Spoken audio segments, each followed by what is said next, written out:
Lonas, mentiras, debates, Falcon, correos y ETA, pactos con Vox, censura ideológica, banderas arcoíris, palabras traicionadas, vetos y promesas. Se acaba una campaña electoral llena de símbolos y con más ruido que contenido. Soy Juan Luis Sánchez. Hoy en Un Tema al Día, claves y silencios. Así fue la campaña de unas elecciones precipitadas. Una cosa antes de empezar. Hola, soy Juanjo de Podimo. Cómo me gusta venir por aquí a recomendarte cositas. Pero oye, que si por lo que sea no me quieres escuchar a mí, en Podimo puedes escuchar Un Tema al Día sin interrupciones. Entra en podimo.es/al día, que ahí tienes 60 días gratis. Llevamos en campaña electoral desde abril. Primero para las elecciones municipales y autonómicas, ahora para las elecciones generales que Pedro Sánchez convocó por sorpresa. Parece que de eso hace un mundo, pero hace menos de 2 meses. Desde entonces hemos tenido promesas rotas, hemos tenido confluencia con alegría y también a regañadientes, hemos visto censura oficial de obras de teatro, de banderas arcoíris, de películas en un cine de verano, hemos resucitado a Zapatero y han seguido resucitando a ETA. Y hemos tenido debates, a 7, a 3 con Feijóo escondido y un cara a cara. Hemos visto muchas cosas en menos de 2 meses. Ignacio Escolar, hola. Hola, Juanlu. Te pido un análisis rápido, resumido, de lo peor y de lo mejor de esta campaña. ¿Qué ha sido lo mejor para la derecha o lo peor para la izquierda? Lo que más ha perjudicado a la izquierda en esta campaña fue el cara a cara entre Pedro Sánchez y Alberto Núñez Feijóo. A mí me cuesta mucho dar a Feijóo como ganador de un debate donde se dedicó a embarrar el campo con mentiras una tras otra, pero lo cierto es que si se miran los sondeos, los trackings, ha sido el momento que más impacto negativo ha tenido para la izquierda esta campaña electoral. ¿Y qué momento dirías que ha sido el peor para la derecha o el mejor para la izquierda?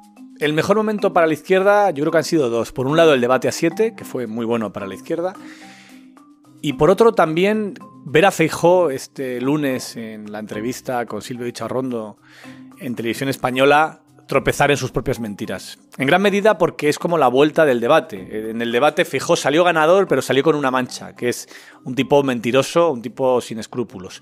Y esa mancha quedó más patente, más en evidencia, cuando se enfrentó a una periodista que con un tono muy sensato y muy cabal le recordó que lo que estaba diciendo era mentira. Y al final, a pesar de la chulería con la cual responde Feijóo, se ha visto obligado después a reconocer que no dijo la verdad, aunque él lo llame inexactitud. Cuando se anunció el adelanto electoral, vaticinamos una campaña un poco bipartidista, ¿no? Un plebiscito sobre Pedro Sánchez, que era el que había tomado la decisión de adelantar las elecciones, que obviamente también le daría mucho protagonismo a Núñez Feijóo. Pero al final hemos visto también otro tipo de cosas, ¿no?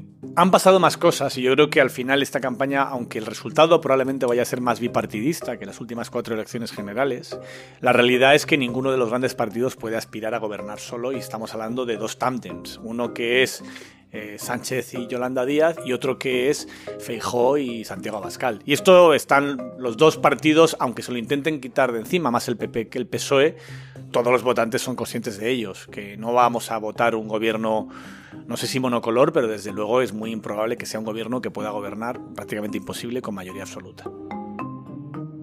Porque el gran elefante en la habitación de estas elecciones ha sido, sin duda, Vox. Vox ha marcado mucho la campaña, sobre todo el arranque de la campaña, porque coincidió con las investiduras y las negociaciones en un montón de ayuntamientos y de autonomías y concesiones bastante vergonzantes por parte del Partido Popular. Primero la de Valencia, ¿no?, donde se entregan en el minuto 1 sin ningún tipo de rubor. Y luego el espectáculo de Extremadura, donde una candidata, ahora presidenta, intenta resistirse, María Guardiola, y al final se tiene que comer sus palabras con patatas, en gran medida porque su propio partido la fuerza, porque yo creo que Guardiola sí tenía la intención de llevar su palabra hasta el final, se ve incapaz de hacerlo, no tiene el coraje de dimitir y se come sus propias palabras, al mismo tiempo que Feijóo nos da lecciones sobre la importancia de la palabra en política. Ahora vuelvo contigo, Ignacio, pero vamos a escuchar a otros compañeros, porque las campañas electorales suelen ser frustrantes para los jefes de las secciones especializadas de un periódico, ¿no? Porque uno se tira años de legislatura cubriendo en profundidad un tema que parece muy importante y luego llega la campaña y apenas tiene protagonismo. Vamos a escuchar el desahogo de mis compañeras y de mis compañeros. Empiezo por Rodrigo Ponce de León, jefe de economía del diario.es. Hola Juanlu, más que se haya hablado poco es que la derecha con apoyo de sus medios ha conseguido que se establezca el marco en el que estaban más cómodos en temas económicos. Por ejemplo, cuando se ha hablado de precios, se ha hablado poco de la excepción ibérica, es decir, de cómo se han intervenido los precios con un tope al gas que ha permitido que España tenga la inflación más baja de la zona euro, junto a Luxemburgo y Bélgica. Y sin embargo, el debate se ha centrado en los precios de los alimentos, en los precios de la cesta de la compra, que es lo que está costando más reducir tanto en España como en el resto de los países de Europa. Que las empresas tengan unos beneficios tan altos es un elemento que ejemplifica lo bien que va la economía. Y es una de las razones de que tengamos unas cifras de desempleo más bajas de la historia de España, un 12% de paro, con 2,7 millones de parados y más de 20 millones de afiliados a la Seguridad Social. También el debate se centra mucho en si Alberto Núñez Feijóo miente o no sobre si el PP de Mariano Rajoy subió las pensiones con el IPC, cuando realmente lo relevante es que el gobierno de coalición ha aprobado una reforma de las pensiones que por ley las sube por el IPC, pero además ha puesto en marcha un nuevo sistema de financiación de pensiones sin recortes. O por ejemplo, se ha hablado poco de que esta crisis no la han pagado los de siempre, la gente de renta más baja, los más pobres, sino que se han subido impuestos a grandes fortunas, compañías eléctricas y bancas. Esta ha sido la legislatura de la pandemia y ha sido la legislatura también de las olas de calor, del cambio climático. De la coordinación de esos asuntos en eldiario.es se encarga la jefa de sociedad, Natalia Quintaroli. Hola Juanlu, el caso de la sanidad me parece bastante paradigmático porque asistimos a manifestaciones multitudinarias reclamando mejoras en la sanidad pública, en la atención primaria, y no ha habido casi referencias a este asunto, no ha habido grandes propuestas para la sanidad pública. Hemos cambiado de ley educativa y tampoco se ha hablado mucho de eso, tampoco se ha hablado de grandes planes para la educación, para adaptarnos a la educación del futuro o de cómo estaba funcionando esa nueva ley que se está implantando. Hemos hablado de los derechos LGTB a partir de que en algunos ayuntamientos y en otras instituciones donde el PP empezaba a gobernar con Vox se quitaban banderas, pero no ha habido mucho contenido, o casi nada podría decir, refiriéndose a proyectos y propuestas y cómo ampliar los derechos LGTB o, en algunos casos, simplemente la enunciación o la promesa de que se derogarían ciertas leyes, como la ley trans, por ejemplo. Y tampoco a otros derechos como la eutanasia, que tuvo como su gran momento en una entrevista que se le hizo a Núñez Feijóo, en la que confundió eutanasia con cuidados paliativos y simplemente el PP anunció que quería derogar esa ley. Nos podemos detener en asuntos muy concretos y muy importantes, por ejemplo, inmigración. Gabriela Sánchez. Hola Juanlu, las migraciones ha sido uno de los temas más olvidados de la campaña y esto sorprende después de una legislatura en la que las migraciones sí han ocupado un lugar destacable en la actualidad. Hemos visto cómo más de 10.000 personas entraron irregularmente en Ceuta en el marco de una crisis diplomática con Marruecos, la posterior devolución ilegal de menores marroquíes. Hemos visto naufragios en plena campaña, el cuerpo de un bebé aparecido en las playas de Tarragona y no ha entrado el debate en la campaña.